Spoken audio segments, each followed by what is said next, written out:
আল্লাহ কি দুনিয়া করতে নিষেধ করেছেন আমাদেরকে?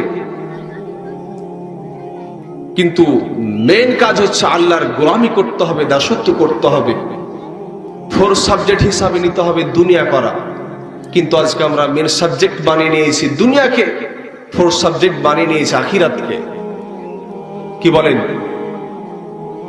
দুনিয়াকে আমরা যতটা প্রাধান্য দিচ্ছি, দুনিয়াকে মূল্যায়ন করছি, আখিরাতের বেলায় কি আমরা এতটুকু করি? স্যাক্রিফাইস করি, আমরা বিসর্জন দিই। আমরা শুধু দুনিয়ার স্বার্থ খুঁজি, যেখানে যাই দুনিয়ার স্বার্থ খুঁজি।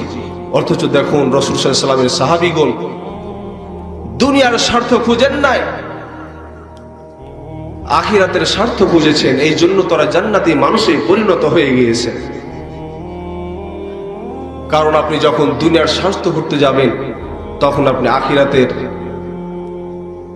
ভালো একটা রেজাল্ট পাবেন না। কারণ আপনার মেন উদ্দেশ্য দুনিয়া করা। আল্লাহ কি দুনিয়া করতে নিষেধ করেছেন আমাদেরকে? কিন্তু মেন কাজ হচ্ছে আল্লাহর গোলামি করতে হবে, দাসত্ব করতে হবে, ফোর সাবজেক্ট হিসাবে নিতে হবে দুনিয়া করা। কিন্তু আজকে আমরা মেন সাবজেক্ট বানিয়ে নিয়েছি দুনিয়াকে, ফোর সাবজেক্ট বানিয়ে নিয়েছি আখিরাতকে। কি বলেন?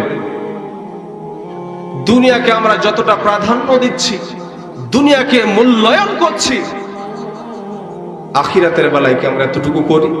স্যাক্রিফাইস করি, আমরা বিসর্জন দিই। আমরা শুধু দুনিয়ার স্বার্থ খুঁজি, যেখানে যাই দুনিয়ার স্বার্থ খুঁজি।